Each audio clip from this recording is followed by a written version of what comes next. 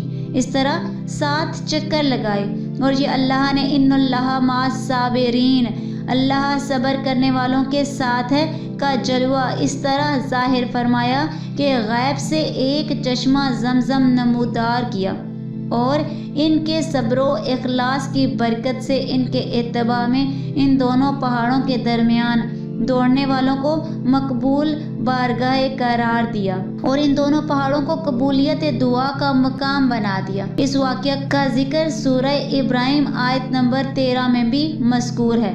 من شعائر اللہ، اللہ کی نشانیوں سے ہیں، اللہ کی نشانیوں میں سے ہیں۔ شعائر اللہ سے دین کی نشانیاں مراد ہیں، خواہ وہ مکانات ہوں جیسے کعبہ، عرفات، تینوں جمرات جن پر رمی کی جاتی ہے، صفا اور مروہ، منع، مساجد، یا وہ شاعر زمانے ہوں جیسے رمضان، حرمت والے مہینے، عید الفطر، عید الاضحیٰ، یوم جمعہ، ایام تشریق، یا وہ شاعر کوئی دوسری علامات ہوں جیسے اذان، اقامت، نماز باجماعت، نماز جمعہ، نماز عیدین، ختنہ، یہ سب شعائر دین ہیں۔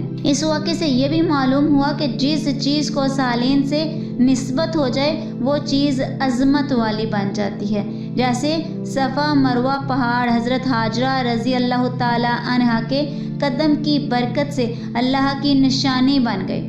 اور یہ بھی معلوم ہوا کہ معظم چیزوں کی تعظیم اور توقیر دین میں داخل ہے، اسی لیے صفا و مروہ کی سعی حج میں شامل ہوئی۔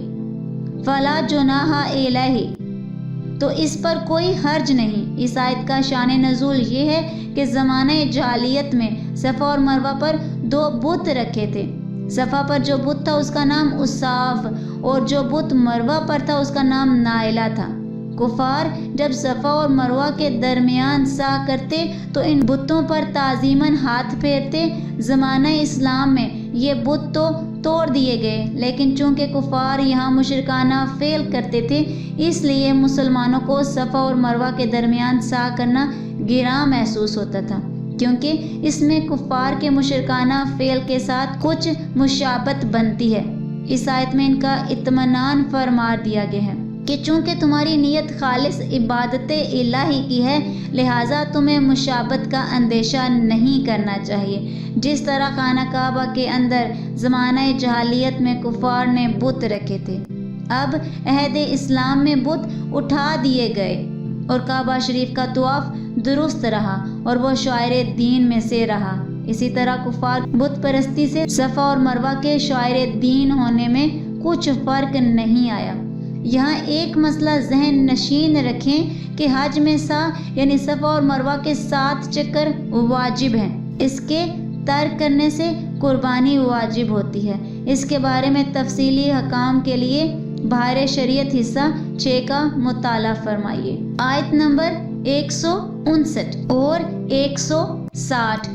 بے شک وہ لوگ جو ہماری اتاری ہوئی روشن باتوں اور ہدایت کو چھپاتے ہیں، حالانکہ ہم نے اسے لوگوں کے لیے کتاب میں واضح فرما دیا ہے، تو ان پر اللہ لعنت فرماتا ہے اور لعنت کرنے والے ان پر لعنت کرتے ہیں، مگر وہ لوگ جو توبہ کریں اور اصلاح کر لیں اور چھپی ہوئی باتوں کو ظاہر کر دیں تو میں ان کی توبہ قبول فرماؤں گا اور میں ہی بڑا توبہ قبول فرمانے والا مہربان ہوں۔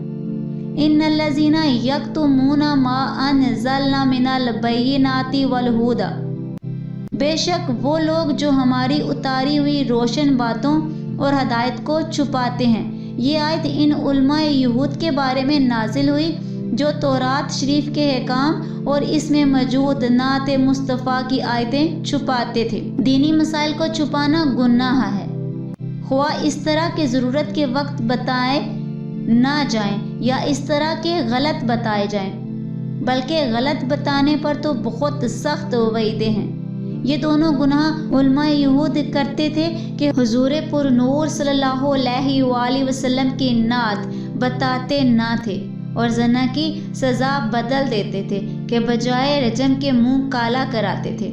سورہ بقرہ کی آیت نمبر 79 میں بھی یہودیوں کی اسی طرح کی حرکتوں کا بیان گزر چکا ہے۔ حدیث میں دینی مسائل چھپانے کی سخت وعیدیں بیان کی گئی ہیں۔ چنانچہ حضرت ابو ہریرہ رضی اللہ تعالی عنہ سے روایت ہے، سرکار دو عالم صلی اللہ علیہ وآلہ وسلم نے ارشاد فرمایا، جس سے علم کی کوئی بات پوچھی گئی جسے وہ جانتا ہے لیکن وہ اسے چھپاتا ہے تو قیامت کے دن اسے آگ کی لگام دی جائے گی۔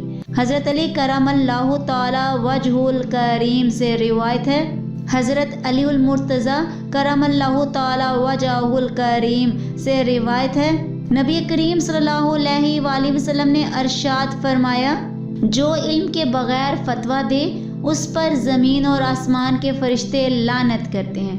غلط مسائل بتانے والوں، بغیر پڑھے عالم اور مفتی اور مفسر کہلانے والوں اور قرآن و حدیث کی غلط تشریحات اور توضیحات کرنے والوں کی آج کل کمی نہیں، اور یہ سب مذکورہ آیات اور حدیث کی وعید میں داخل ہے۔ اسی وعید میں وہ لوگ بھی شامل ہیں جو ہیں تو محض کوئی آرٹیکل یا کالم لکھنے والے، لیکن دین کو بھی اپنے قلم سے تختہ مشق بناتے ہیں۔ یلعنہم اللہ، اللہ ان پر لعنت فرماتا ہے۔ اسلام کی حقانیت، حضور اقدس صلی اللہ علیہ وآلہ وسلم کی عظمت اور شریعت کے حکام چھپانے والوں پر اللہ کی لعنت ہے، اور دیگر حضرات یعنی ملائکہ و مومنین کی بھی لعنت ہے۔ ناظرین، آج کی اس ویڈیو میں اتنا ہی، دعاؤں میں یاد رکھیے گا، ملتے ہیں اگلی ویڈیو میں، تب تک کے لیے اللہ حافظ۔